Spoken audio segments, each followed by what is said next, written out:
Everybody, welcome back to the Sunnydale Review. I'm Brian. I'm Jillian. And Jillian should probably, on the top, address this. We had a lot of technical difficulties with this episode, especially, and I guess the next episode, technically. Yeah. But so we're re-recording, and that's why we missed a couple weeks. Yep. You know, because it's always awkward when podcasts just suddenly stop, and you're like, "What happened? Did And they we die?" don't need to. No. So just know that Brian's technically inept, and that's all we'll say about that. But how are you doing today? I'm doing well. How are you? I'm doing great. I'm excited to get back to doing readings of my own notes, and I'm hopefully will be able to do it coherently. We'll see. Yeah, and at least with these episodes, it's going to be a little bit more fun to re-record them. Yes. Unlike when we had to re-record Hush, that just like, and having to re-record Wild at Heart was not fun. Right. So. Yeah. That wasn't great. Okay. All right. So we are here today to re-record our episode covering episodes 12 through 14, which are A New Man, The Iron Team, and Goodbye, Iowa. Yes. So the first episode that we're going to cover today is A New Man, originally aired January 25th, 2000, Right. written by Jane Espenson and directed by Michael Gershman. Awesome. All right, so fade in. Buffy is getting busy with Riley. The pair grope each other on a comically undersized bed, especially because the actor who plays Riley is enormous. He is. Was he like a semi-pro basketball player? Yeah, he played in something? college at Yeah. Wake Forest. So it looks very funny. Buffy and Riley perform a tactical insertion each. Oh no, sorry. Oh my god. Out of order. That sounds very different from what it is. All right, so Buffy mentions that Willow is working late at the science lab. And this would turn out to be a lie that Willow told to Buffy because Willow barges in on the pair to warn Buffy about a mysterious fire-breathing demon in the rec room. Buffy and Riley jump to action. They perform a tactical insertion. This is where that was supposed to be.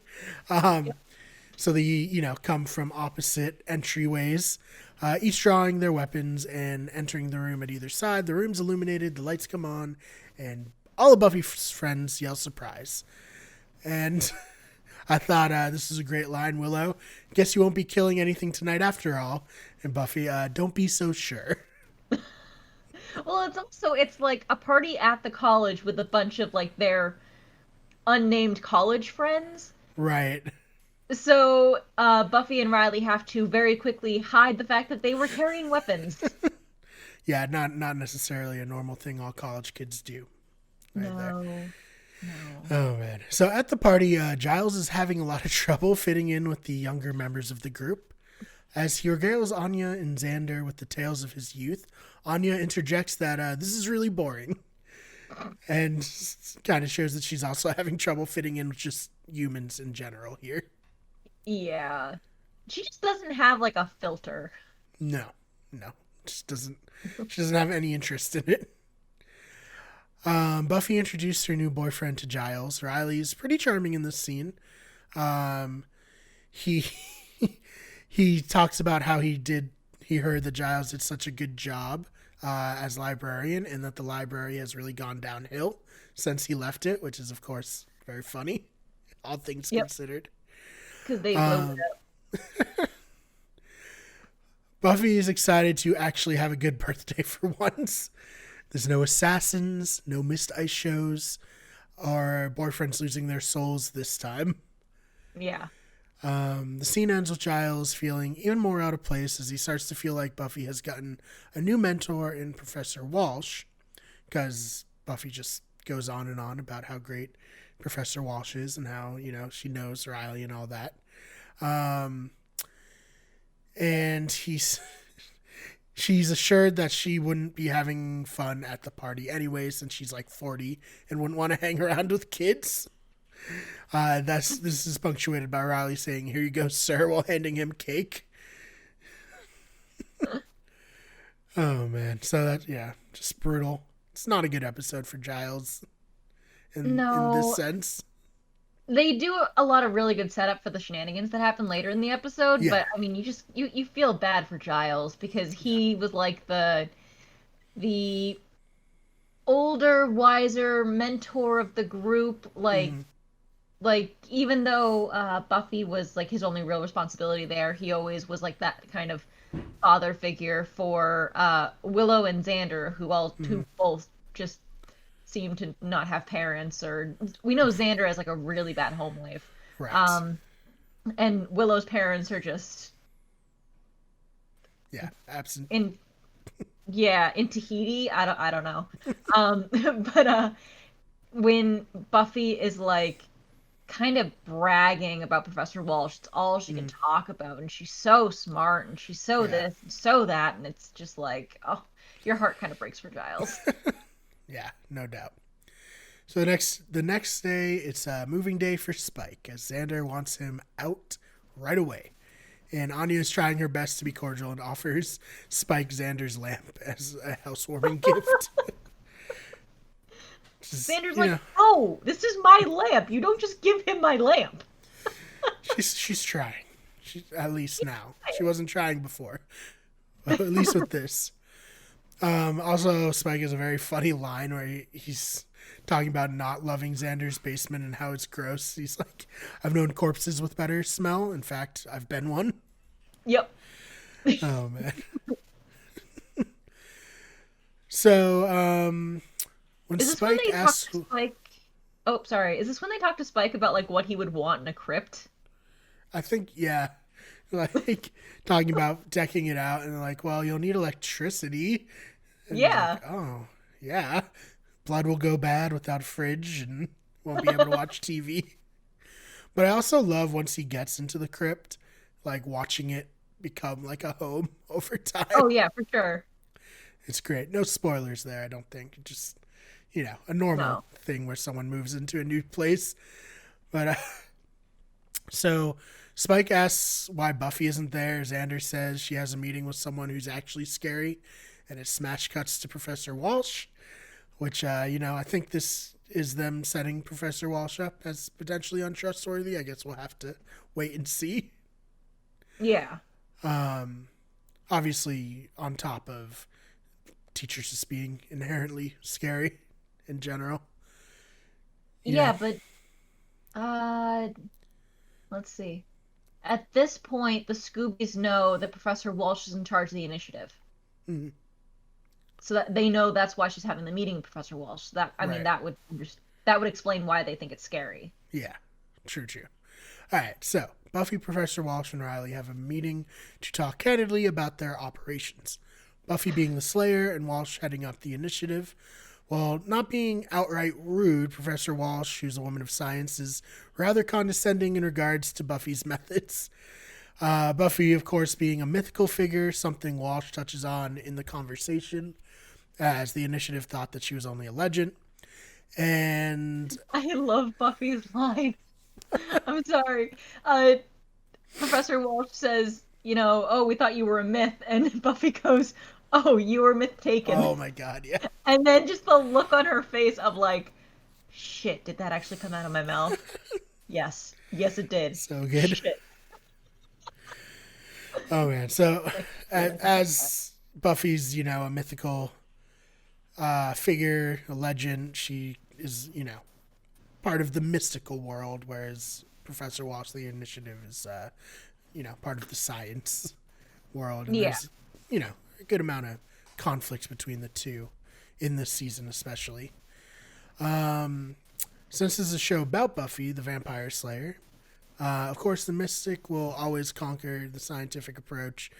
You see this in her disdain for guns throughout the Yeah. series. Mhm. Never helpful, I Guns believe she never says. work. Yeah. Um,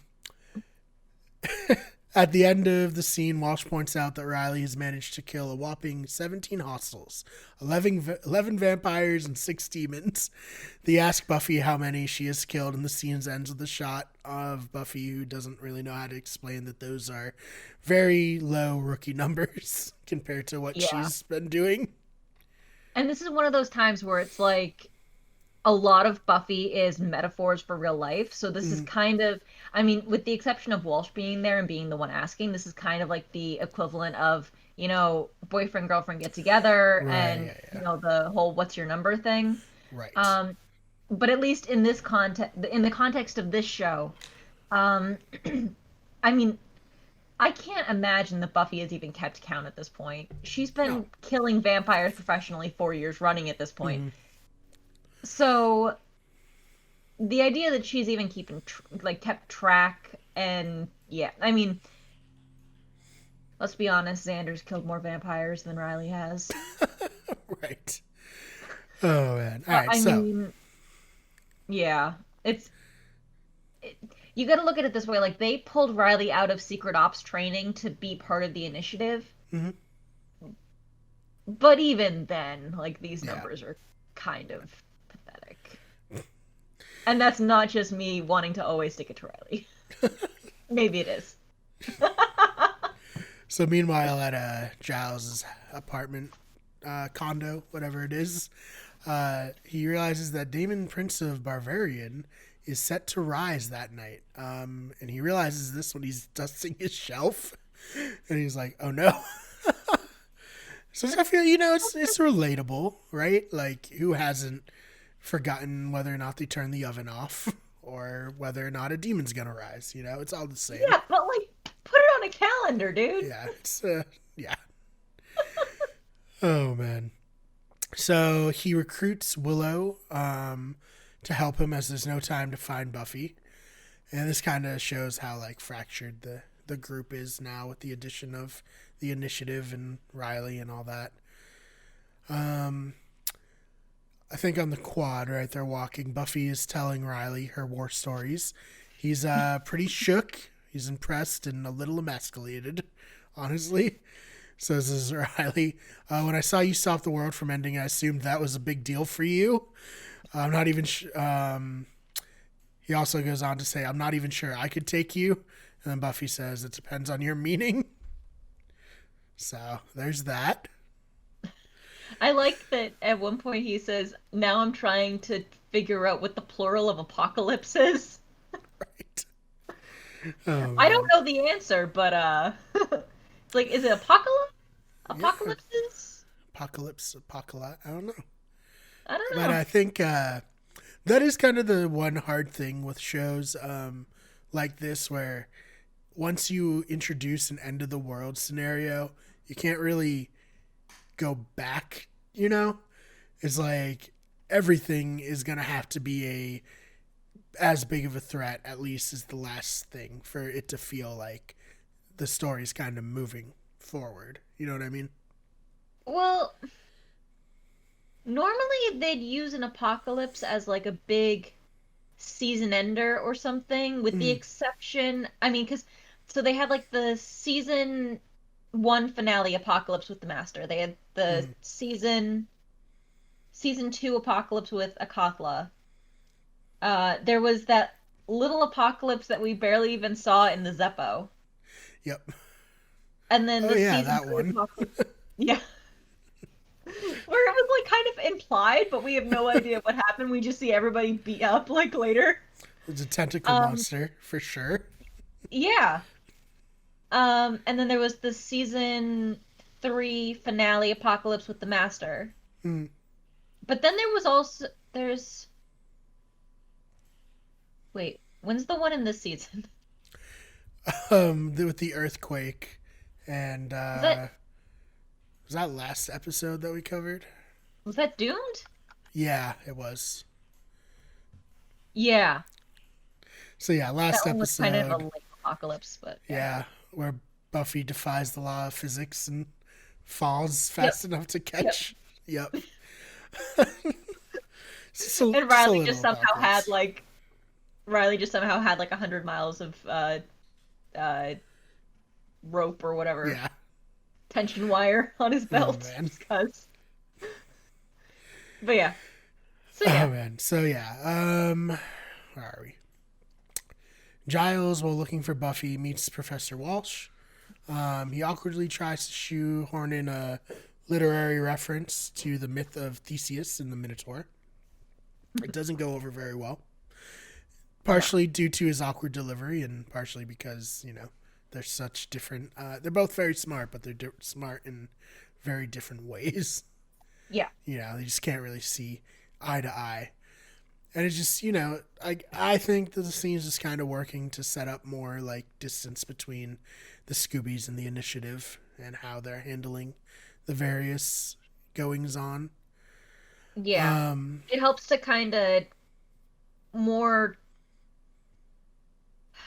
more solidly create that divide between the Scoobies um and the Initiative, where Buffy has to kind of try to choose. mhm, It creates like a choice for her about, do I stick with my boyfriend and his very impressively dressed but kind of ragtag team of demon hunters, right. or do I go with my tried and true friends who have a different approach, but it typically turns out better? Mhm. Yeah, it's hard. I hate All the right, Initiative. so there's obviously tension between the pair as the subtly take digs at one another. Not so subtle. um, no, not so subtle.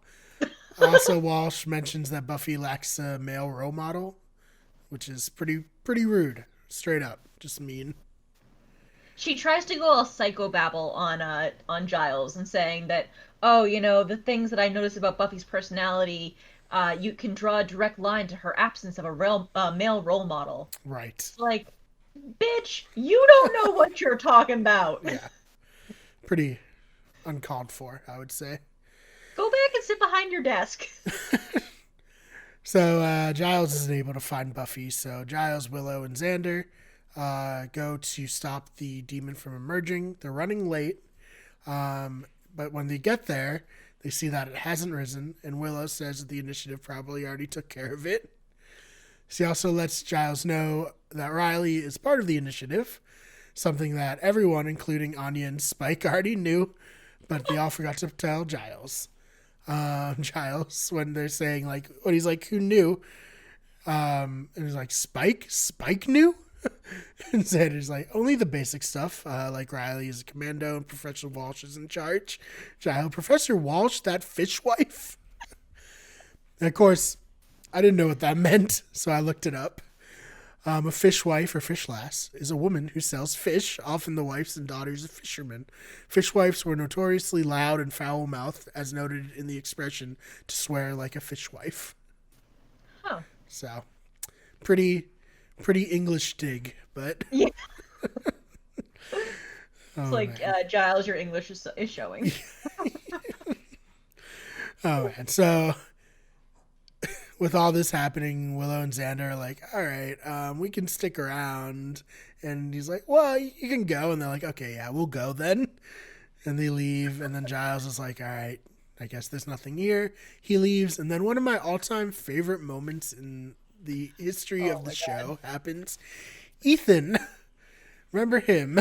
He emerges from the shadows, menacingly monologuing. And Giles hears and comes back in. It's like, is anyone here? And Ethan's like, oh, bugger, I thought you've gone. I love that scene.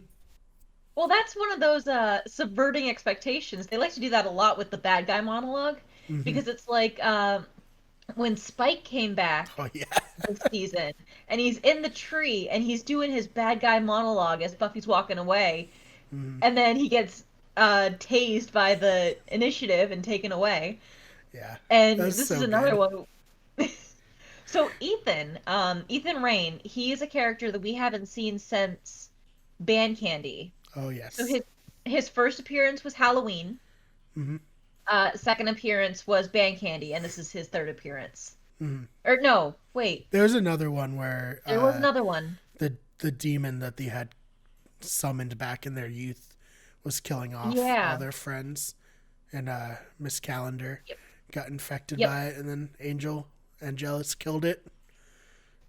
So does within he his show own up body. twice? Does he show up twice in season 2? Yeah, because that would have been before Angel went evil. Right. Um, Obviously, because Miss Calendar's alive at that point. yeah. Sorry, I'm just really curious now. That's all right. So he showed up in Halloween, which was season 2, episode 6. Mm. And then he showed up in Band Candy, Mm. which was season 3, episode 6. And then it's not killed by death. It's not, no. The Dark Age, season 2, episode 8. Gotcha. Oh So man, so there were only 2 episodes between Halloween and the Dark Age. yeah, Huh. Okay. Sorry, that was just me being that's all curious. right. So Giles is like, you don't know how much kicking your ass is going to improve my night. Oh my god. Nathan's like, he uses his get out of jail if there's evil coming. So don't kick my ass, because I can tell you about it. Oh man! So they go to a Instead, bar. go get a drink. Yeah, they go to the bar to discuss it over drinks. Ethan's really gross with the waitress and insists on Oh my giving a god. number. So Ethan warns Giles that the demons are afraid of something called 314, which has to do with the initiative. And they're getting all riled up, which is going to lead to a greater conflict between like all the demons and the initiative. And then, it cuts to Buffy and Riley again, the myth versus science, and they're sparring. So Yep. a little bit more to reinforce that. Riley convinces Buffy to go all out in their sparring session, and so Buffy seemingly does, and she tosses Riley across the room, which is great. Hit a wall and then a pad falls on top of him too. It's like she really throws him. Yeah. And she says later that she was actually holding back some. And Yeah.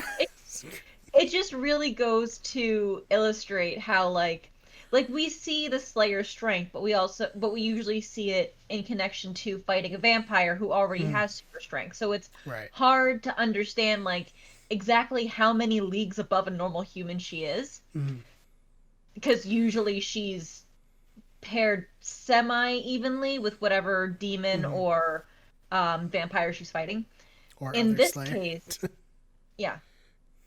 In this case, we see her take out somebody who's supposed to be like a good couple steps ahead from a normal human because he's supposed to be, army trained, taken out of special ops and blah blah blah blah, trained by the initiative.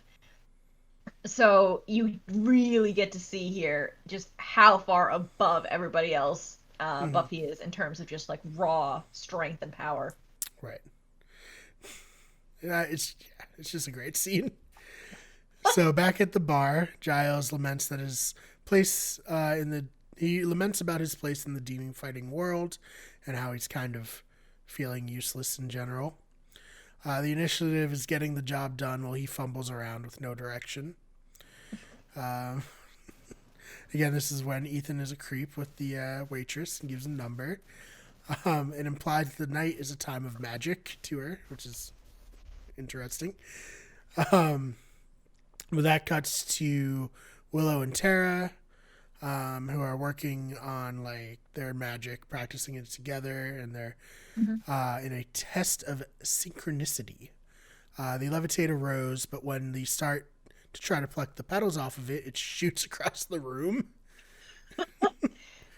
And then you see like they go pick it up and like all the petals are just like burnt off the end. Yeah. It's like, what the hell just happened? Not good. No. So the next morning, Giles wakes up as a demon, and he has horns. Is the whole deal, fangs, scaly brown like dinosaur almost looking demon. It's not good. He's not used to his demon strength, so when he goes to lean against the wall, he just breaks through it. He tries to touch the railing, he breaks that. He tries to pick up his phone, it just crumbles in his hand.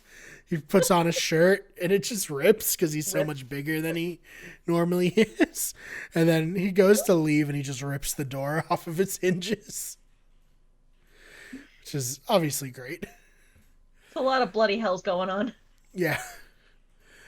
Elsewhere, Willow and Buffy are sitting down to breakfast. Buffy says she likes both waffles and pancakes, and then asks Willow where she was last night because she didn't hear her come in. Willow lies and saying that she was in the chem lab all night testing a spell, and she tells Buffy about the rose and how it felt like dark magic blocked her spell. I don't know if the pancakes and waffles was an allusion to Willow, liking both pancakes and waffles, as it were. I don't know what the... Just want to put a flag. Maybe that was what they were intending. Probably. It was probably a little, sneaky thing in there. Yeah. Willow tells Buffy Giles is feeling bad about being out of the loop. Let's see. Buffy is full-on friend in a new relationship where she's completely abandoned her normal life to spend all her time with Riley. It happens. Everyone knows. Yeah. Giles wakes up Xander and tries to explain what happened, but he's speaking in a demon language, so Xander obviously freaks out. Runs away. Okay.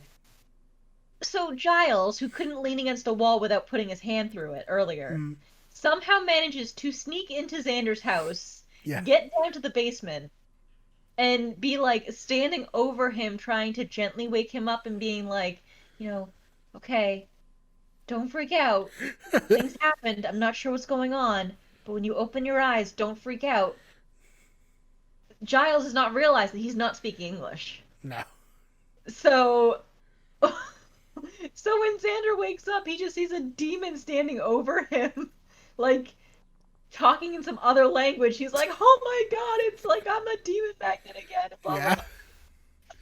Oh, man. So obviously, after this scene, Xander tells the gang about what happened, and they go to consult Giles, and they just find his place destroyed, and they find his shirt ripped. And Anya says, I think he may have been eaten because of the shirt being ripped. So now they think that this demon has killed Giles. In the cemetery, Giles is confronted by Spike. Spike is all about just beating up demons now because he can't kill humans. And then he's just kind of like, oh, very well, let's go. Fucking Spike, of course. And Spike's like, Giles? And he's like, wait, you can understand me? And he's like, well, yeah, I speak the demon language you're speaking. And he's just very, very amused by the entire situation. Oh, yeah. Spike's like, this is hysterical. This is great. How did you manage to do this? And also, Oh, man. So Giles offers Spike money to help him find Ethan. They settle on $200. Buffy, Willow, Xander, and Anya are looking for the demon that took Giles. Riley arrives because the initiative are tapped into the 911 calls, which is this is before the Patriot Act even, so this is not great. Government overreach a little bit. Spike and Giles have a pretty fun buddy cop moment in the car. Giles starts to feel himself becoming more demon-like, and Spike kind of encourages this. He tells him about what type of demon he is, how those demons usually aren't very smart. They're just like muscle, and they have, acidic mucus? Something like that, yeah. It's something really gross. He's like, are you serious? He's like, no, I'm just kidding. But yeah, he wants him to embrace it. It's like, if you feel a sneeze coming on, you warn me. Yeah. Oh, man. But yeah, of course, Spike not being able to do evil like he wants Giles to embrace the evilness. And Oh Giles yeah. kind of does, because he makes Spike stop the car because he sees Professor Walsh on the street, and he chases after her, just like, ah. It's so ridiculous. Well, because it's like he does the stupidest little run after her, and he only chases her about a third of a block. She's Yeah. running, screaming for her life, and he just goes, "Rawr," and then walks away, get back in the car. Yeah, and you can hear Spike laughing in the background. So great. Oh, man. So later, Professor Walsh tells Riley the demon attacked her after emerging from a car. They discover what type of demon Giles is. Of course, they know that he's the muscle enforcer type. They deduce that whatever caused the dark magic spike the night before was likely controlling the demon. Also, Buffy decides she's going to kill the demon, but she needs silver, so she finds the smallest letter opener. That's silver. And she's going to use that to slay this demon. I love how there's like a chest 2 feet away that has a bunch of weapons in it, and she just decides to pick up a letter opener off of Yeah, Giles'. apparently they never were worried about evil werewolves. And, isn't that silver bullets, though? I don't know if you can stab a werewolf with silver, in fairness. That's silver bullets. Yeah. And also they use the trank gun. Right, yeah. But no, I just think it's very much like Buffy realizes, like, oh my god, Giles is dead, like, she realizes what she's lost and how, like, she had kind of been taking him for granted. So she's like, I'm gonna kill the demon for Giles. Yeah. So at the bar from the night before, Spike kind of plays detective, which I think is really funny. It's like vampires, if they can't kill, they immediately become like private detectives. Angel did it. Now Spike. So he gets the location of where Ethan is based on the phone number and a note that he passed while drinking, presumably saying the hotel he was staying at. Yeah, it's the note that he passed to the waitress because he's a skeezy slime ball. Oh, man. So Buffy breaks into the magic shop with Riley, who says he has a master key for every shop on Main Street, which is, again, it's a lot. The initiative are part stupid, part Deus Ex Machina. Yeah. So they figured out that Ethan Rain is behind all of this because there's receipts from him in the cash register. Riley calls in to get the location of where he is. Riley isn't supposed to bring Buffy along to kill the demon, but, I mean, come on. It's not going to not happen. It's like, this is Giles we're talking about. Yeah. Also, you're going to try to stop her? Yeah, exactly. I just threw you across the room. Like, yeah. I'll do it again. Yeah. Oh, man. She's like, no, I'm going and you're coming along with me. That's what it is. So in the car, Giles is slipping further into his demon abyss. Just as the initiative finds them, Giles hops out after convincing Spike to keep their attention with another $100 bribe, which is very fun.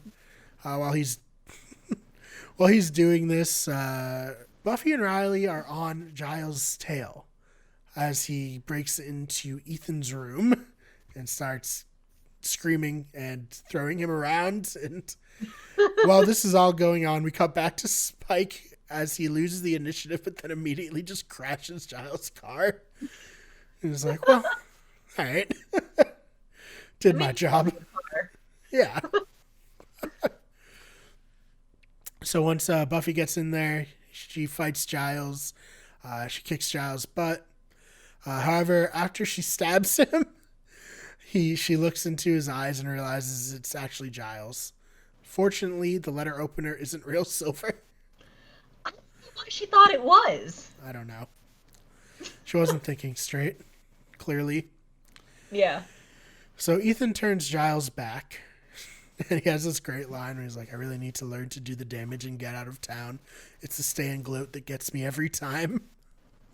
You don't say. Yeah. Well, because he would have gotten away with the whole band candy thing if he hadn't just stuck around in the warehouse. Yeah. So Riley arrests Ethan, which is a great scene. Giles, if you don't mind, I'm just going to go watch them manhandle him into a vehicle. And Giles is then, way too happy about that. yeah. And Riley says to Buffy, you're really strong, like Spider-Man strong. Which I'd Wait, say that's accurate, right? She's mostly like Peter Parker in terms of heroes that I would compare her to. Peter yeah. Parker, a little bit of Jessica Jones thrown in there. I never watched Jessica Jones, so I don't know. You know who's a producer on Jessica Jones? Jane Oh. Espenson. Yeah? Yeah, she that Oh, and Gilmore Girls. Who knew? I found that out this morning when I was watching it with Jenny. I was like, oh, like that Leonardo DiCaprio meme. And I saw oh her yeah. name on the screen. Oh man. But I think it's what was it? Giles asks Buffy about how she was able to recognize that it was him. And she's like, "Your eyes. No one can look that annoyed and that proud of me at the same time." It's just like a really sweet moment. Yeah. And then Giles takes off to go watch them manhandle Ethan into a cop Yeah. car. Oh man. So the next day, Buffy apologized to Giles and for stabbing him and also not telling him about Riley. You know, both pretty bad. Yeah. Well, it's Uh, not just not telling him about Riley, it's not telling him about Professor Walsh and the initiative right. because he had been spending all of this time uh like tracking down like he had that map with all the pins in it about Yeah. every sighting and all this information and blah blah blah. And it's like, yeah, Buffy knew everything and just didn't tell him. He also had the drawing that Xander did of the soldiers. Yeah. That was good. Would have gotten there eventually, I'm sure. Um, Giles is concerned about what Ethan said about 314 and the initiative in general. He's also a little concerned about her relationship with Riley due to like where her allegiance would lie if the initiative turned out to not be everything it was projecting itself to be. We get a scene of Professor Walsh and Riley, and they're having pretty much the same conversation about where he stands with Buffy. Hmm. And after this conversation's over, Professor Walsh walks into a door behind a key code, and that door is labeled 314. And that's it. Credits. So, what did you give this episode as a rating? Watch or pass, of course. Um, I give this one a I give it a watch. Yeah. I'd give it like a 7. Like it's a good funny episode. I Mm, like that it's Giles centric 'cause we don't get a lot of Giles centric episodes. it's true. Yeah. Um, and it also just has some really funny moments. Mm, Like the whole buddy cop thing with Spike and Giles in the car, and I think it's just a really fun episode. yeah. Um, but yeah, it's kind of a toss up for me between watch or pass because we don't get all that much new information. Mm, We kind of just get like a reunited Buffy and Giles mm, type situation. You know what I mean? yeah. Yeah, I gave it a 7 also. I think it's fun. Definitely want like more of a fun episode than a serious episode. Yeah. But we do get the introduction of the new threat of whatever 314 is. And, Yeah. you know, so we'll see. We'll see with that. Um, so we have next the Iron Team, right? Yep. All right. Do you want to read all the info about it? Or do you want me to? I I'm can fine do either this. way. I can do this one. All right. So originally aired February 8th, 2000, written by David Fury and directed by James A. Cotner. Good job. So we start on Willow seemingly doing a spell. As the camera pans out, it's revealed that she's playing cards with Xander and Anya. So I didn't know what this card game was, but Jenny and her family are really into card games and board games, so I had her watch the scene to tell me. She said that they're playing 5-card draw. So in that, players can replace the cards in their hands that they don't want, and that's why Anya's like she doesn't want any of the cards in her hand.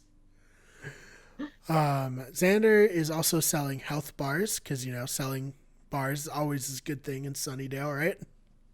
Well, he probably thinks that he has some skills in that department with how well he was able to sell the candy bars and bank candy. Or That's wait, did true. he sell? No, wait, hold on. Did he sell most of his, or did he eat them? He might have ate I them. think you might have ate them now that you mention He it. sold them to himself. Yeah. Oh, man. So Anya won the hand of the game with 3 kings, which makes it even funnier that she didn't want any of her cards.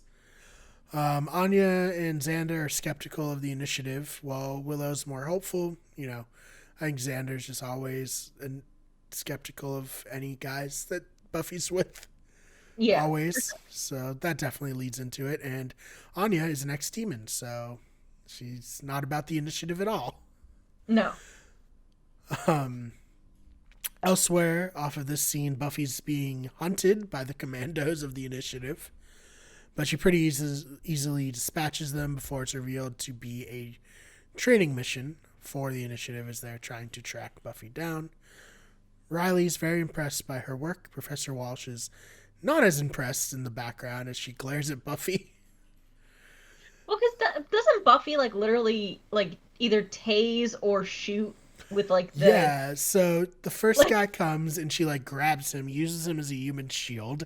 He gets yep. tased by the gun, and then she like throws him at the other people. She just beats their ass. It's awesome. And I'm pretty sure later it's actually revealed that it was what's his name? Is it Grant? Graham. Graham. Graham. Yeah. For some reason I always want to call him Grant, but it's Graham. Dude, But it was I always forget his name until someone says it in the episode. I'm like, Graham, yes. right, the one of Riley's friends who doesn't suck. Yeah, exactly. Because Forrest is the worst. Mm-hmm. But Graham's like pretty nice about it. He's like, great job, Buffy. Like, you Oh really yeah. beat the crap out of us. Like, I'm sorry, could he have been around more? Could we have gotten Right. less of Forrest and more of Graham? There just wouldn't have been any conflict. Graham's just like, yeah, it's Graham. He's just a nice guy. Just in the We background, would have missed just out on waving. the one good Forrest line, which is when Riley realizes that he likes Buffy, and Forrest goes, "You're kind of an idiot." True. Oh, man. So, where was I? Sorry, for some And reason. also, no, you're good. No, you go. Okay, and also with Professor Walsh not being impressed by Buffy, like, come on, girl. Like, one, she's the Slayer. She's been doing this for longer than pretty much all your guys combined. Mm. And also, like, I'm sorry, but this is not the time to be unimpressed or angry at Buffy for dispatching your guys. This is the time to be like, you know what? Maybe Buffy could teach my guys a thing or two. Oh, definitely. I mean, you have a lot to learn. But I think it's also that Buffy and the way that she's been trained and the way that she just kind of is as a person is very much more like improvised fighting. Like Yeah. anything that she finds at her disposal, she uses. Like she has very much more of a improvised, less rehearsed, less kind of tactical and by the books fighting style. So when like the initiative guys who are very by the books, here's how you throw a punch, there's no other way to throw a punch. Yeah. Like it kind of that's why she'll win out in the end is because she has that creative thinking side.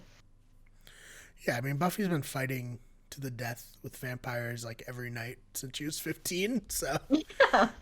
she knows what a real like fight is and what has to be done. So Buffy is telling Willow about the night before and how she used one of the commandos as a human shield. He got hit with 12,000 volts and took 2 hours to recover. Oh, so Which maybe makes it me wasn't be Graham like, then. yeah.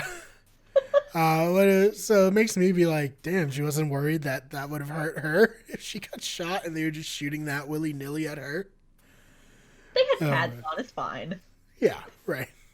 So Willow and Buffy say they're going to meet up at the Bronze later and that the group hasn't been together so much ever since Buffy and Riley started dating. Even during this scene, Buffy's distracted by Riley in the background while Willow laments her being the only single one of the group. It's a fun, like, she's like, Riley, like, I think just buys a Twinkie from the cafeteria, and she's like, that's all he's eating for lunch? He's going to be in trouble later. I don't think the Which, Twinkie is on Professor Walsh's prescribed food plan. no, definitely not. Oh, man. So Giles goes to Spike's place to square up from the previous episode. It seems Spike has moved into the crypt where the demon was supposed to rise in the last episode, or it's a very similar crypt. I mean, I'm 100% sure it's the same set. I don't know if it's supposed to be the exact same place.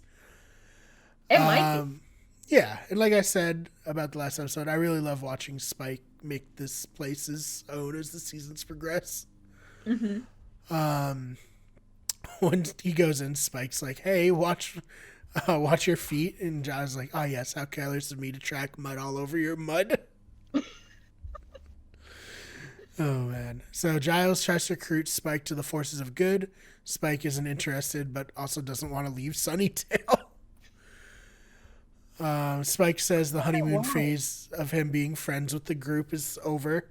Cut to Buffy and Riley, who are very much in the honeymoon phase of their relationship. They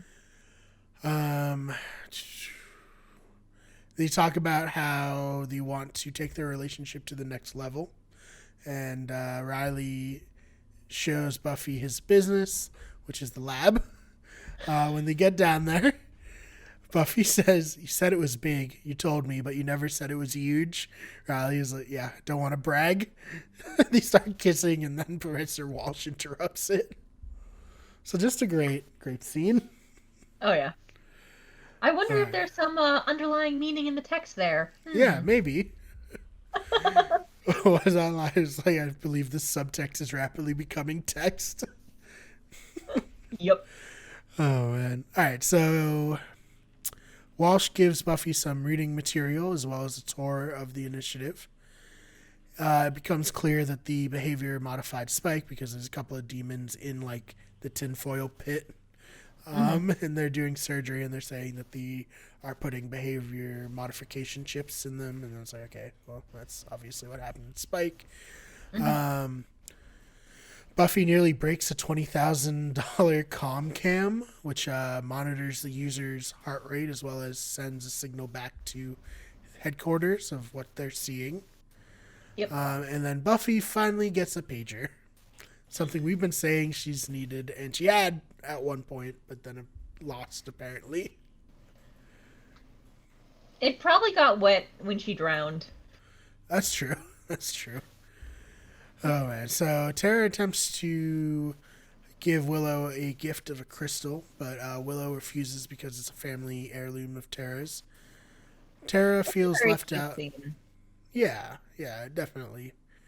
Tara kind of tells Willow that she feels left out because Willow doesn't really want to introduce her to her friends. And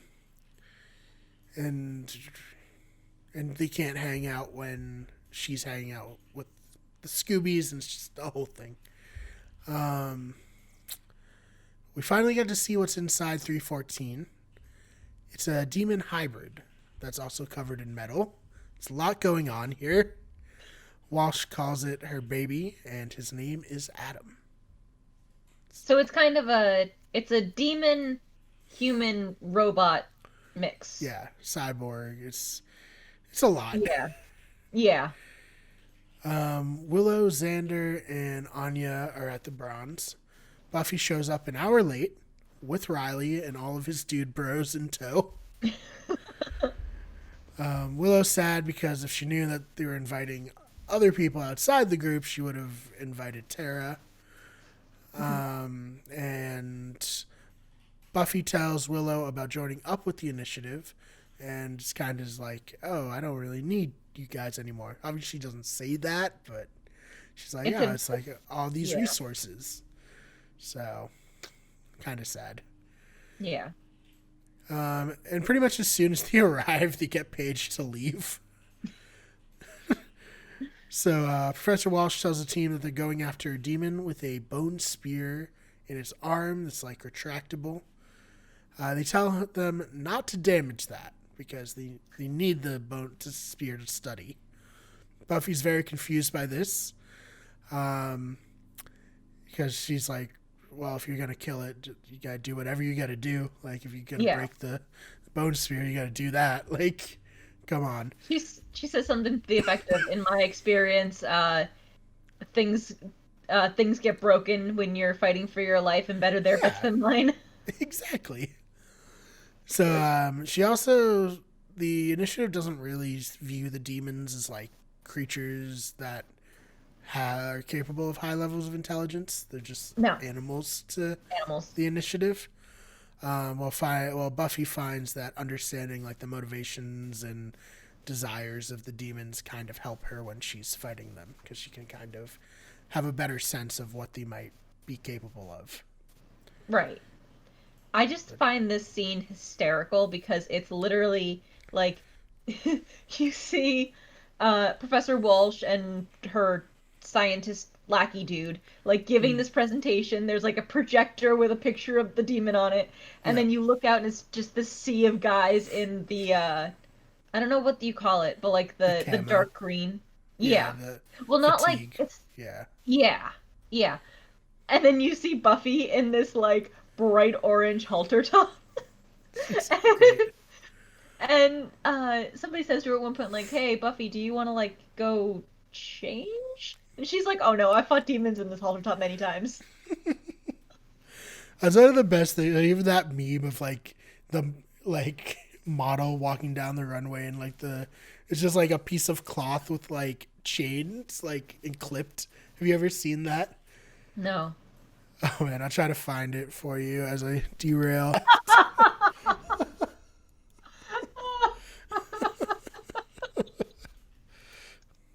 Oh, that's great.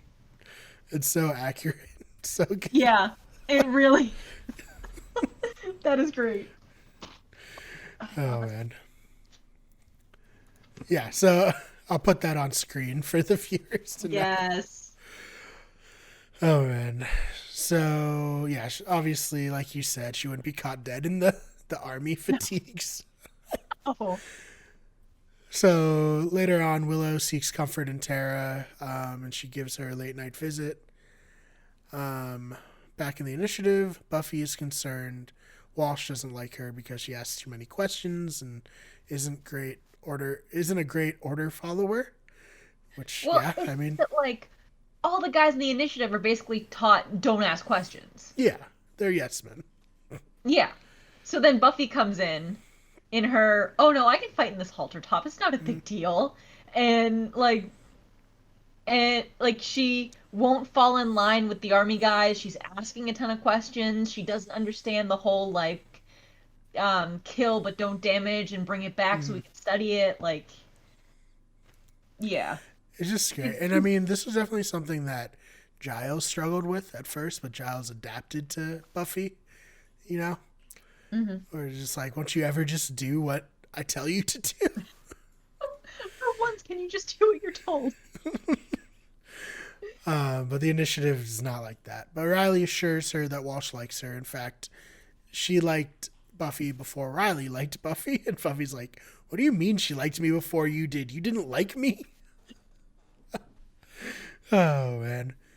It makes So, me feel, though, like so you know how we've looked at like kind of Buffy compared to Kendra, and yeah. Kendra was very much a, we have to go back to the Watcher. The Watcher will tell Mm, us what to do next. We need to bring yeah. the information directly to the Watcher, and we cannot go and do anything else next. Like, we have Yeah. to go back to the Watcher. The Watcher makes the decisions.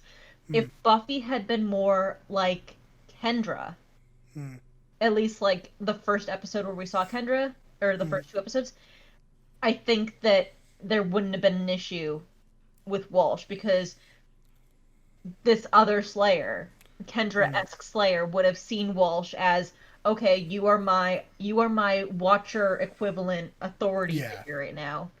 Right. But you And know, I this would is just do why it. Buffy's the best, though. Because Yeah. she does whatever Oh, she for sure. wants and she gets the job done. And no shade, but Kendra, did die. Well, Yeah. yeah. I mean, Buffy But died that too, was so I guess that's not extenuating fair. circumstances. Yeah. Drusilla hypnotized her. That was extenuating Yeah. circumstances. Right. And Buffy had And kind of Buffy helped. died too. That's the only reason Kendra was the Slayer, so, Yeah. in fairness. But Buffy came back. Right. It's a little easier to come back from drowning, I guess, than getting your throat cut by a nail. This is true. This is Yeah. true. R.I.P. Kendra. I really like Kendra. Her Do accent, not great, but too. No. No. she was a good character, and it was very Yeah. sad when she died. So, just to be clear here, the only point I'm trying to make is that if Mhm. Buffy had been more of a by the books, uh, trained using the Watcher's manual training guide, Mhm. then there probably wouldn't have been as much friction between her and Walsh. Right. I also like. Obviously, I didn't see Buffy the Vampire Slayer the movie, but like, I don't understand like how the Watcher Council was so good at finding all these potential Slayers to train from when they were young, and they just like whiffed on Buffy completely. You know? Yeah. Maybe they're maybe they're better at finding them in other countries. Yeah, I I don't don't know. It's just so weird. know. It doesn't make any sense. It really Yeah. doesn't. I mean, I think that the Watchers Council is supposed to have like some uh oh, what was it? Well, I know that it was the Watchers Council was supposed to have some warlocks and Hmm. witches at their disposal who do spells and help find potentials. Right. But then Kendra, like, it's part of her culture and wherever she Yeah. came from. That, if you are a potential, you are taken away from your family very young and trained from Mm. a young age just in case you get called. But yeah, they didn't see Buffy coming. No. Oh man. Anyways, where were we? All right, yeah. So Forrest is mad that his best bro is spending too much time with his new girlfriend. Very vocal about this. His group of army bros stumble upon Spike. Spike sees them and throws a bag of groceries that he has at them, There and goes then the runs $200 you away. got from Giles. Yep. And as he's running away, he gets shot, but it's just with a tracker. So elsewhere, the demon they're looking for attacks Buffy and Riley, and then we get a really strange montage of them kicking the demon's ass and also sleeping with each other, and it has some weird slow techno over it. This was a choice, to be sure. It's all just very weird. And I Yeah. just kind of have to ask, I mean, this is directed by James Cotner. It's like, James, why? He's, he sees he sees Joss just doing whatever he wants, and he's like, I'm gonna take a chance. And I was like, I never do that again. What the fuck was Like, that? Hush, piece of uh TV genius in Mm, history. yep. The Iron Team, not so much. No. Not so much. Oh man. But during this scene, we also find that there's a camera in Riley's room, and Walsh is watching them do it, which is So gross considering weird. Walsh is like Riley's mother figure. It's so weird. Oh man! At Giles' apartment, Xander tries to sell Giles a bar. He does convince Giles to buy, and Giles takes a bite, and he's like, "Get out of my apartment!" Right now. Please leave my home. Yeah. But when this happens, Spike barges in. And Giles, of course, has to rib Spike. He turned it down. He's like, I thought you expressed a desire to have nothing to do with us. Xander, Spike said that? That hurts. Well, it's because Fine. Spike had gone on that whole like monologue at the beginning of the episode about how he was done with the Scoobies, and just because they helped each other out a couple of times, like, doesn't mean that he's one of their lackeys, that he can, Mhm. they can call him any time they need to move a couch or something, blah blah blah. Yeah. And um and so Spike goes to them for help, and Giles is like, "Why should we help you?" Yeah. And he's like, "Well, because I helped you when you were a demon. It's like Yeah. out of He's out of like, the evilness of your heart." yeah. Yeah. It's like, oh, Like, no, right. I Yes, paid you I money. helped you. And I Giles love has to him. be like, "No, you wouldn't help me. I had to pay you money. Yeah. Why So, should I yeah. help you now?" Giles uses this whole situation as an excuse to get what's left of his money back. Yep. It's great. What All right, Spike so didn't use on groceries that he now has lost because he threw them at the initiative. Oh man, you just know too. It's just like those groceries are just like maybe some chips, but pig's blood and just a ton of cigarettes Oh yeah, because that's all Spike lives off of. All and right, Weetabix right, yeah, of to put in course, the blood. dip in the blood. All right, so Buffy wakes up the next morning and Riley's actually there. Of course, like a callback to her other experiences with guys. It's just like as bad as it Parker. could be. Yeah, as bad as it could be. A little better with Parker getting coffee or something, and then like actually good with Riley. Yeah, Um, but I feel like it's the same red sheets though. yeah, it definitely is. All right, so Riley shows that he's a real soldier because he doesn't ask any questions of Walsh. Buffy isn't like that and asks Riley what 314 is. Just Riley looks concerned, and then Walsh calls him to track down Spike, obviously because she's watching this. She doesn't like that Buffy's asking questions, Nope. and she really doesn't like it because it makes Riley become a bit more interested in 314 as he walks by the door. He Hmm. was like, what is that? Buffy So kind in of puts this bug of a thought in his head of like, you don't have to do what they tell you just because they tell you. right, And he's like like, you should what? question things. Like there's a lot of stuff going on down in the initiative. I don't think you're aware of all of it.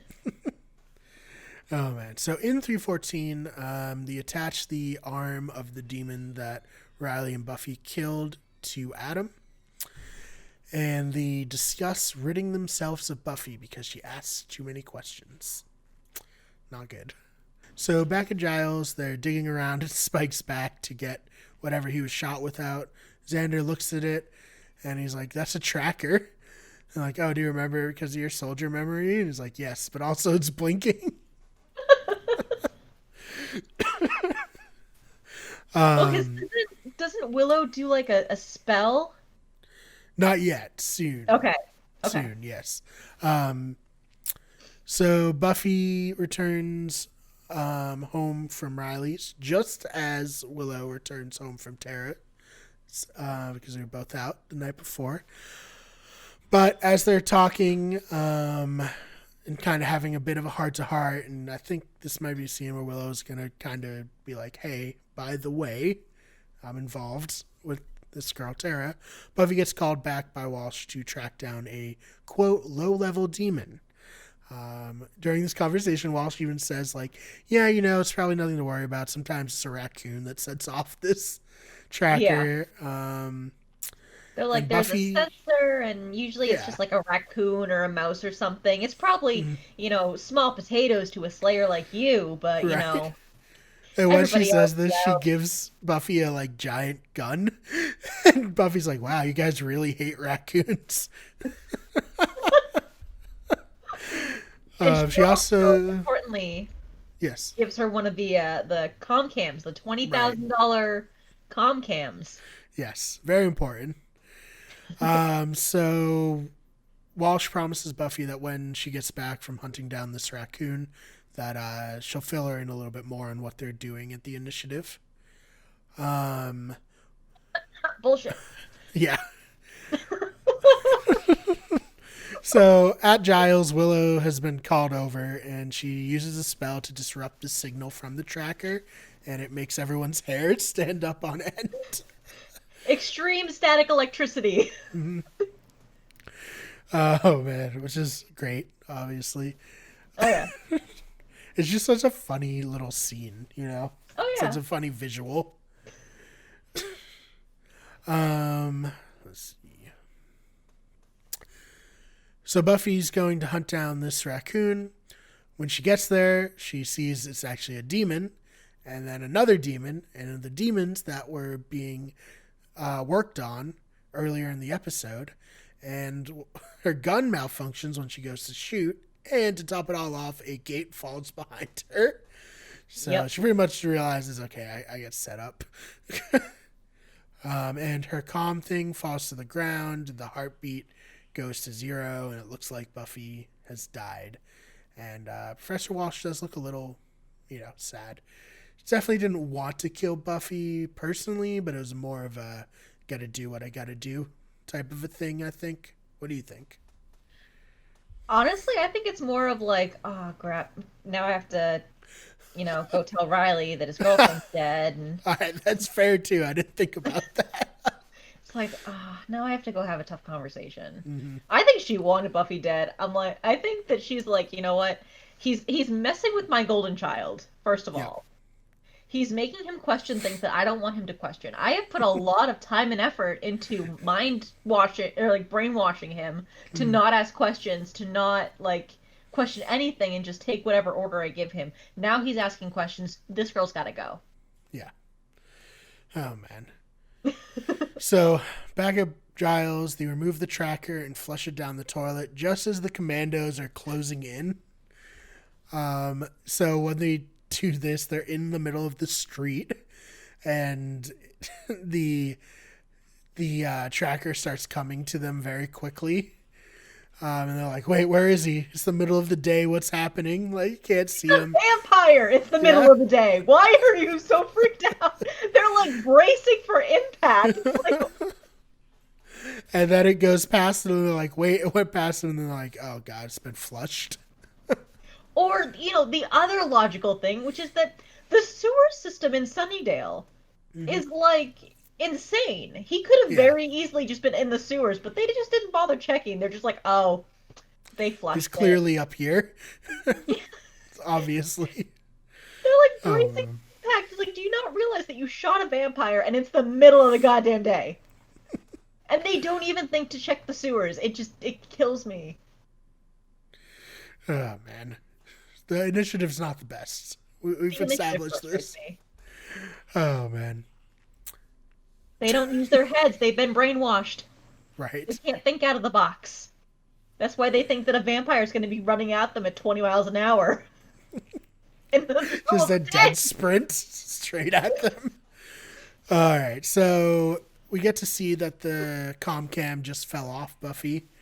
Mhm. So Buffy does what she does best. She slays the demon, and she actually uses the malfunctioning gun to her advantage by electrocuting them by throwing it into water. Um, Back at the initiative, Walsh tries to say that the hostiles killed Buffy. She kind of makes up this whole story that like she was gung ho about killing them and didn't want to wait for backup and all this stuff.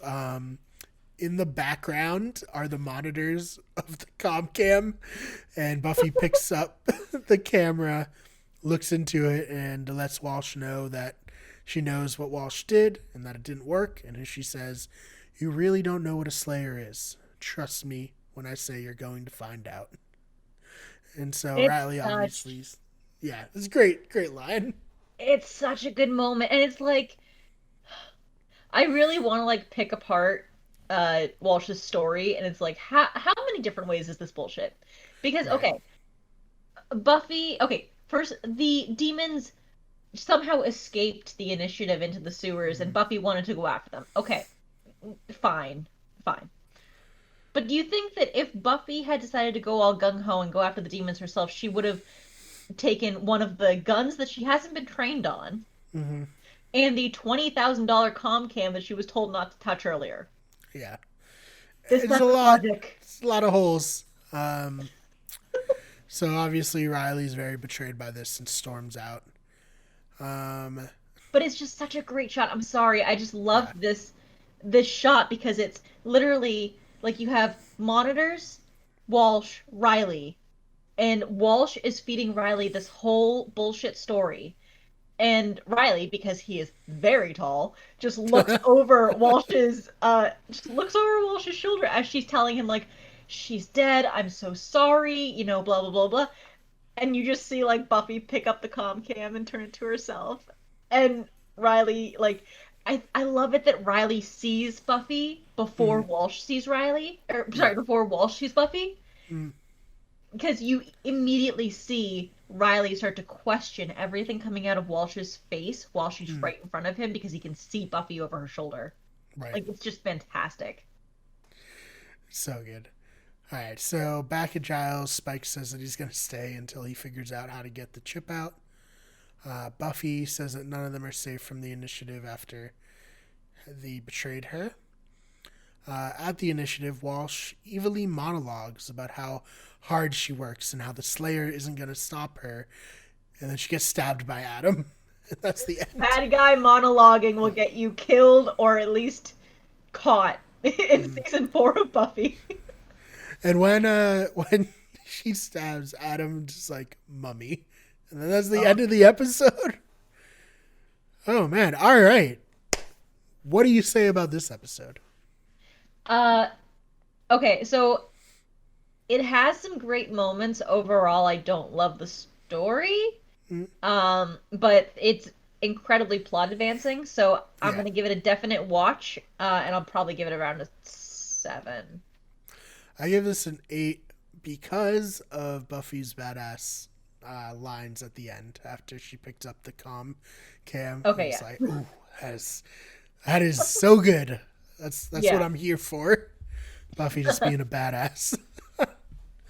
But yeah, you got to watch this. It's very important. The seemingly big bad of the season gets killed, and there's still like half a season left. Yeah, very weird. Obviously, we know that the actress who played Professor Walsh, she wanted out of her contract, right? Yeah. Yeah, she wanted to do something else, which I get, but also, it's kind of screwed, like, the progression of the story, you know? Yeah, she was supposed to be the big bad of the entire season, but then she has to be let out of her contract early, so obviously they had, like, I mean, this is episode 13. There's 22 episodes in the season, so they had to try to figure out, okay, what do we do with the other 9 episodes in this season? Like, It's just like, yeah, it's so strange. And I will give credit to the Buffy, like, team where they're not, like, jerks. They let people leave because most shows wouldn't do that. Most shows would be like, nope, you're under contract, so you're going to keep working for us. And that's kind of like, they had 2 major hits. Because, I mean, with Seth Green leaving, there were long-running plans for his character and for, like, his and Willow's relationship and all that stuff. So they definitely had, like, 2 major hits on this season with people leaving unexpectedly. Yeah.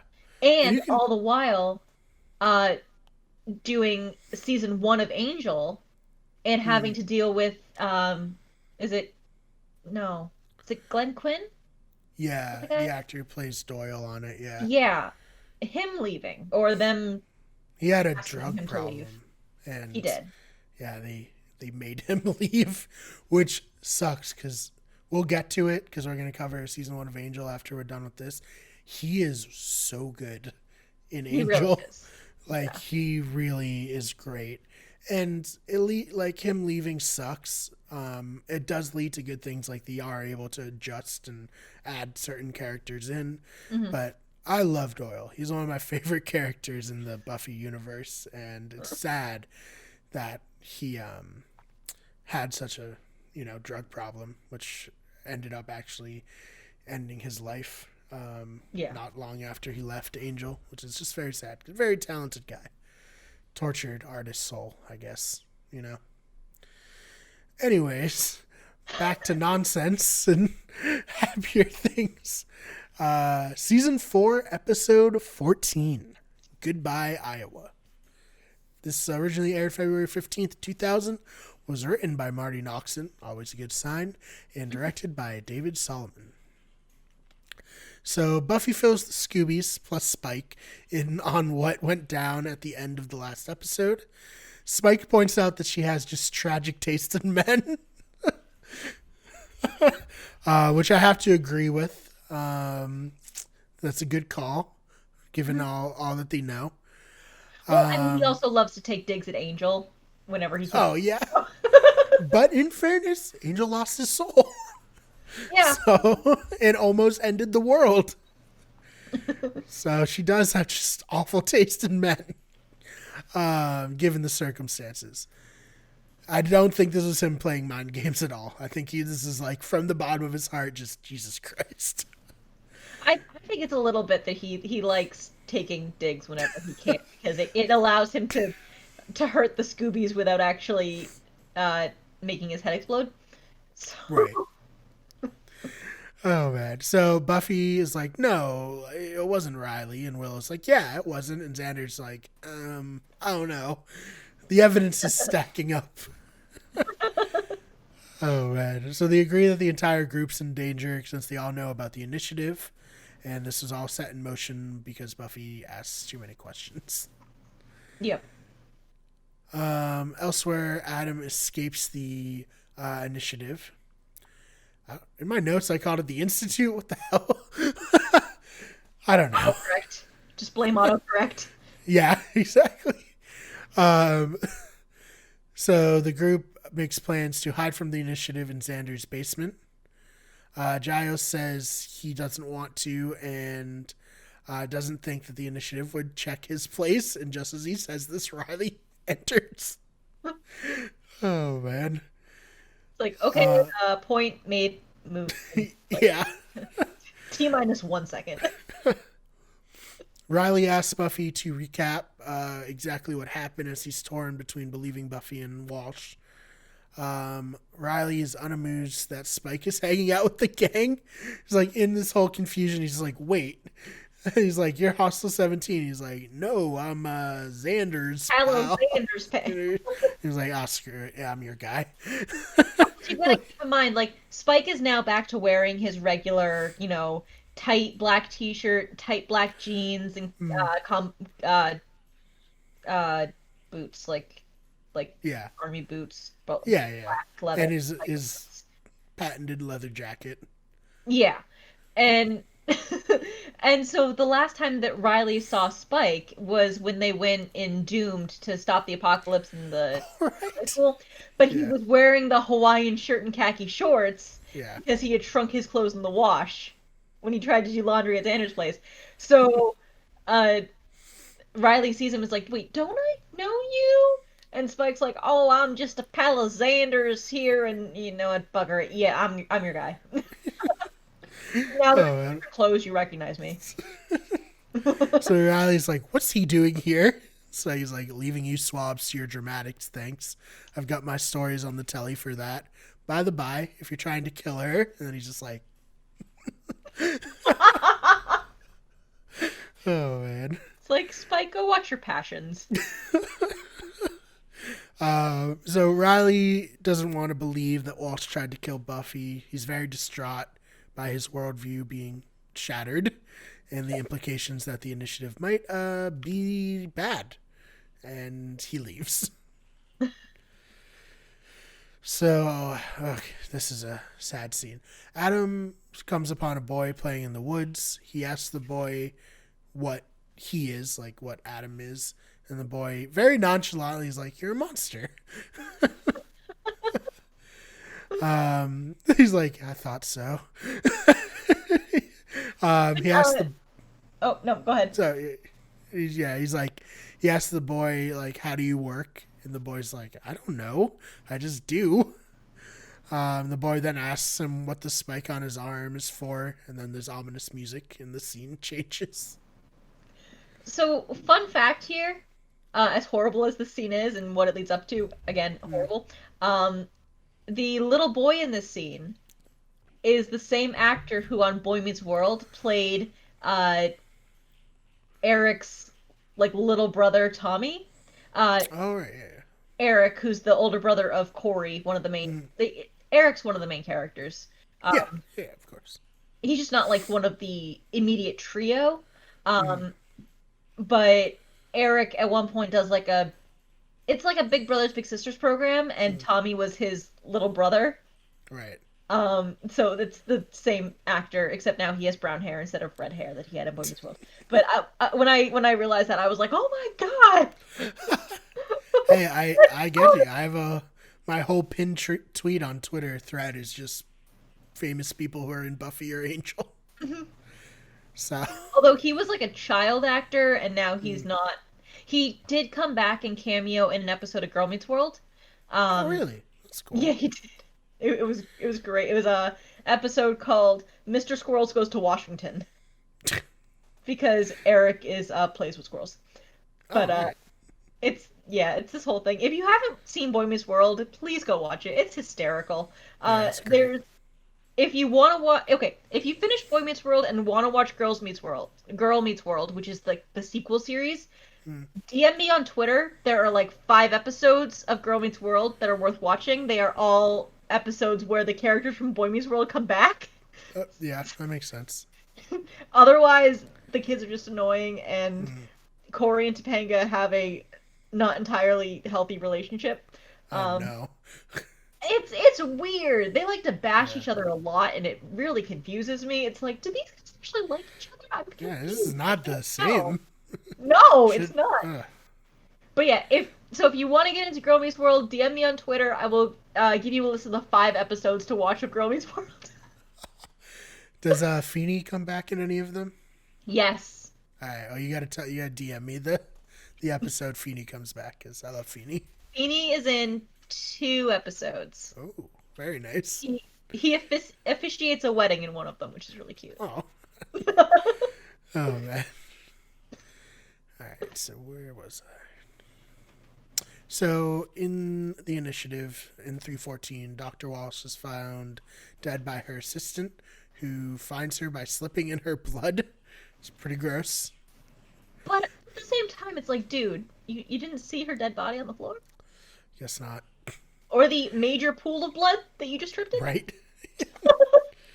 Or the fact Oh, that man. Adam's no longer on the table. Right. There's a lot that he just missed. Not a great assistant. No. But you know what? Walsh doesn't like people who ask questions, since she might not like people who are very observant either. Maybe she brainwashed him. Maybe. Alright, so the gang is holed up in Xander's basement. They have a makeshift divide with sheets to like give people some privacy.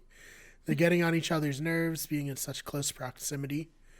Buffy laments her boyfriend's situation to Willow and Anya, who try to help, though Anya says that Buffy can't have Xander as they're trying to help. Well, So Anya's like, you really get yourself a boring boyfriend, like Xander, but you can't have Xander. Yeah, I love it. I love Anya. She is so great. Like, She part is. of this rewatch for this podcast has just made me like fall in love with Anya's character so much. Like every line. Moments. Yeah. All right. So, Xander comes down and tells him to turn on the news. The news reports that Adam killed the boy. Obviously, the news doesn't know that it was Adam, but a boy was killed, Yeah. and he's killed by a way of getting stabbed. So they think that it's the demon that they took out in the last episode, obviously, because they don't know about Adam either. Right. So when Buffy figures that out, Buffy's like, I'm going to make him die in ways he can't even imagine.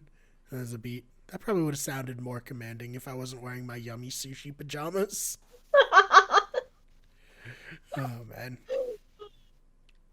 So Riley meets up with Forrest at their house and tells him that Walsh tried to have Buffy killed.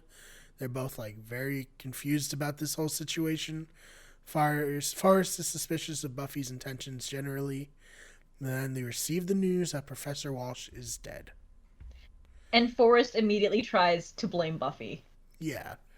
Yeah, because so Walsh was killed obviously by getting speared through the heart by Adam. Forrest is like, I wonder who spears things through the heart to kill them, Riley. It's like, I'm sorry, you think for a second that Walsh wouldn't have already like taken away Buffy's access to get into the initiative as soon as she thought that she killed Buffy? Right.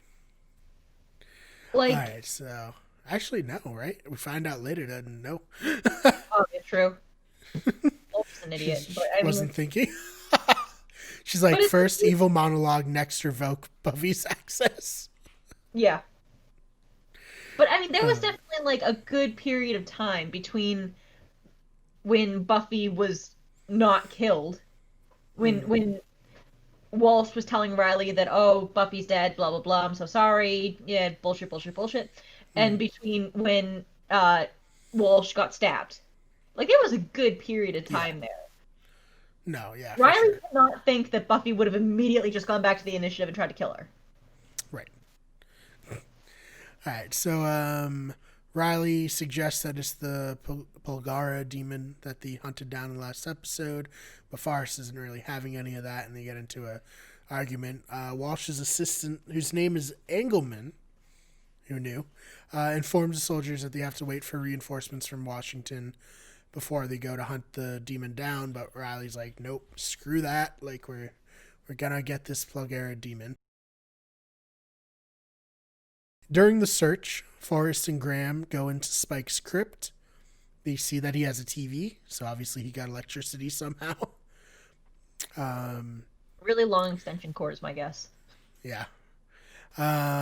So they see the TV still warm. They go and open the tomb.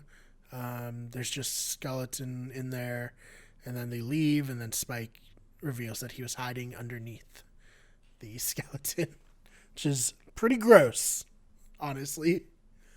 But also, like, very talented to be able to dive in and get under the skeleton and, like, but the skeleton was, like, perfectly laid on top. Like, you would never Yeah, know it had been moved. right. Yeah, he must have it like rigged to easily do that. Somehow. Yeah. Yeah. Um.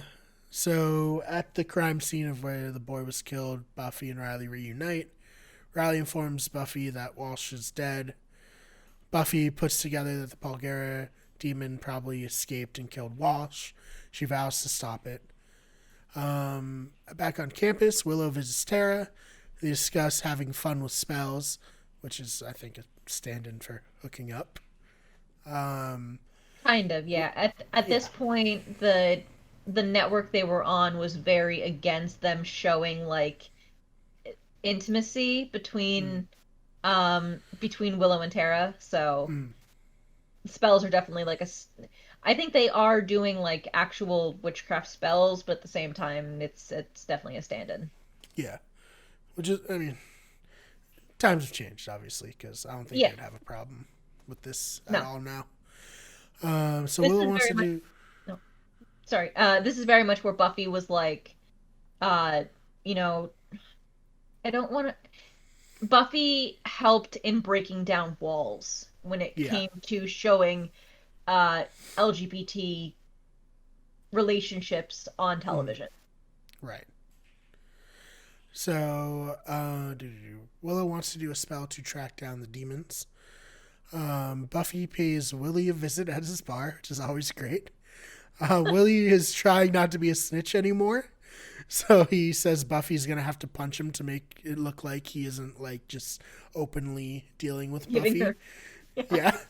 Buffy like winds up and Willie's like, "Oh, okay, I'll tell you whatever you need to know." Before he even gets hit, which is great. Oh yeah. Riley enters and makes everything not chill at all. Oh my God. He's going through it. He's pissed that the bar serves demons, and even more pissed that he found Buffy there. Um, Ruffy, Ruffy, Ruffy. You Riley told me pulls a that's not their gun, couple's name. right? Yeah, what have I done? Riley pulls a gun on a demon who's trying to leave. It's an older lady demon. I don't know if it's a vampire or what. Probably not if she was afraid of getting shot. He's clearly not well. He's shaking and sweating and just generally being a dick. Mhm. Um, they're able to. Buffy's able to calm him down and bring him back to Xander's without further incident.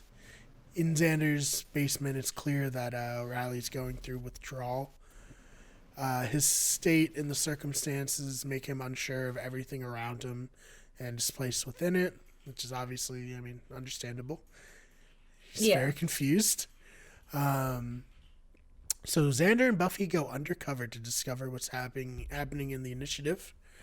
Willow and Tara go to do the spell. They each have a handful of sand or dust. I don't know. Willow Glitter. closes her glitter.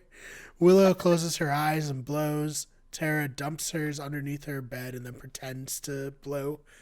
Um, the spell obviously fails because Tara didn't. So, very strange as to why Tara wouldn't want this to go off.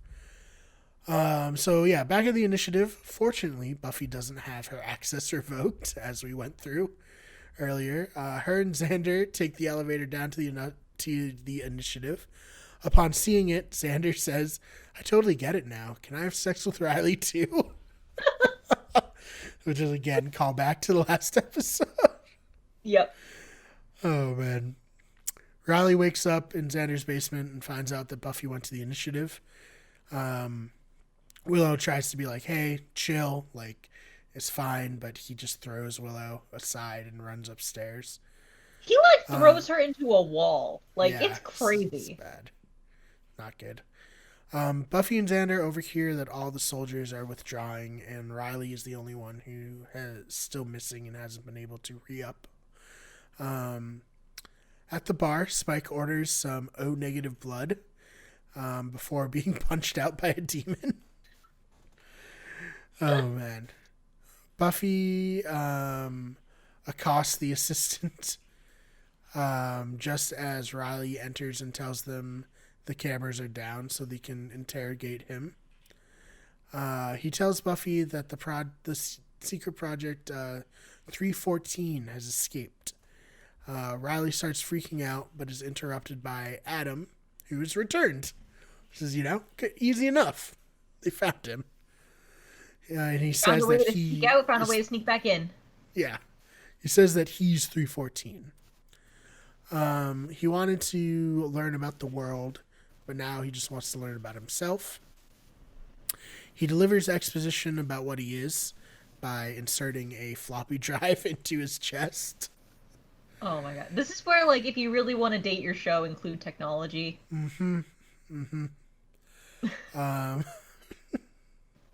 So yeah, he says that he's a combination of demon, man, and machine.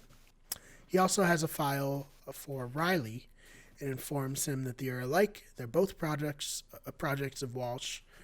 Before Adam can tell Riley Walsh's plan, Riley pulls out a gun, and they all fight Adam. But they get caught. They just get tossed around by Adam because he's super strong, and eventually Adam stabs the assistant and kills him, and stabs Riley like in the side and wounds him very badly. Yeah. And then even Buffy, when she tries to fight Adam just runs through her easily, which is pretty scary, all things considered. Yeah. Riley gets taken to either a military hospital or the initiative has a hospital in it. This part's a little unclear. Buffy and Xander are kicked out, obviously. Yeah.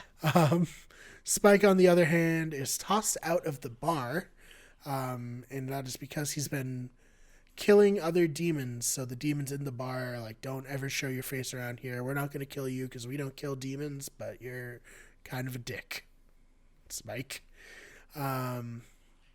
So this is probably where he's at his lowest. He's not accepted by the demons or the Scoobies. Granted, he burned the bridge with the Scoobies himself. Oh yeah. They were willing Loudly, to work with by him. shouting. Yeah. Buffy tells Willow she's worried about Riley. Without her and Walsh, she has nothing to hold on to. The final scene is Riley in bed, nursing his wounds, holding on to a scarf that Buffy had tied around Riley's hand earlier in the episode when he was going through withdrawals to help him not like scratch himself. Yeah. So he still has Buffy to hold on to, at least. So one thing about that I don't think we mentioned is that the initiative had been giving the commando guys essentially like special medications in their food. I guess it was meant to make them, stronger, faster, potentially more compliant. Right. Which is why not only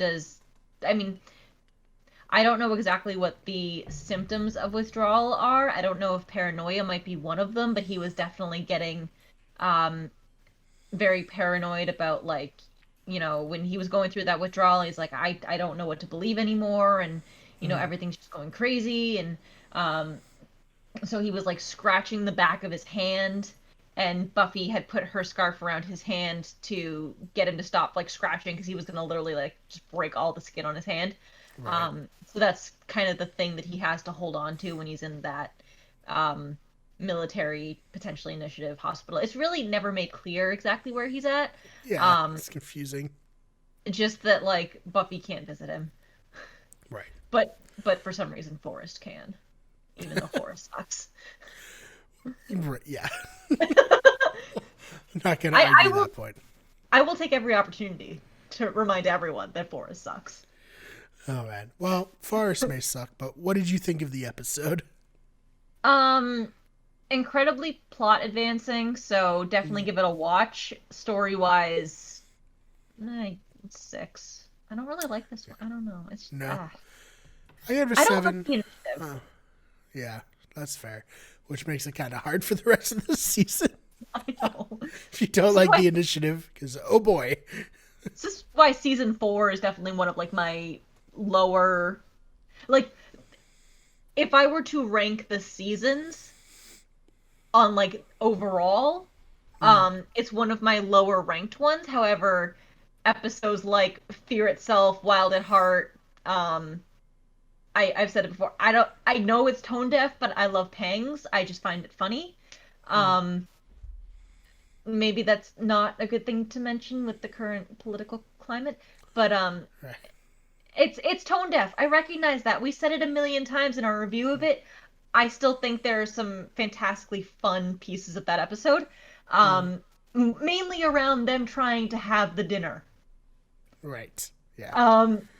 Just that piece of it.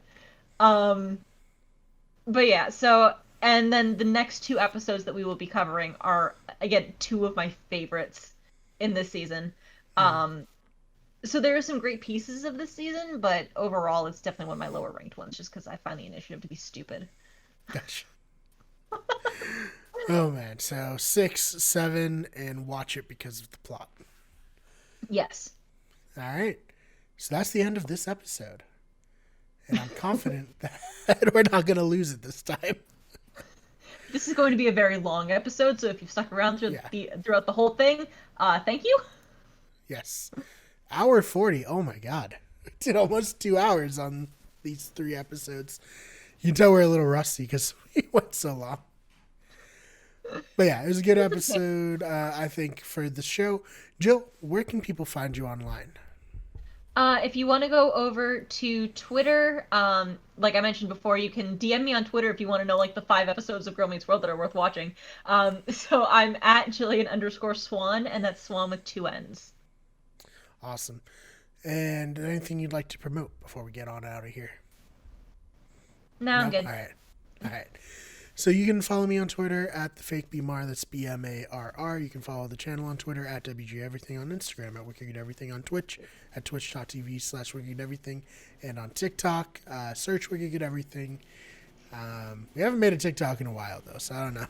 That's 100% on me too, because I'm the person who makes the TikTok, so I shouldn't be like we.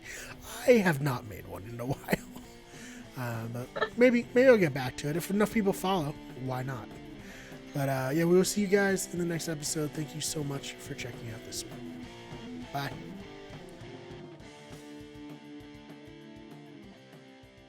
The Sunnydale Review is a Wicked Good Everything production. The fan art of Buffy was created by Fishbone Art. The logo was created by Tamar Kutab. The original intro and outro song was created by Alex Carl.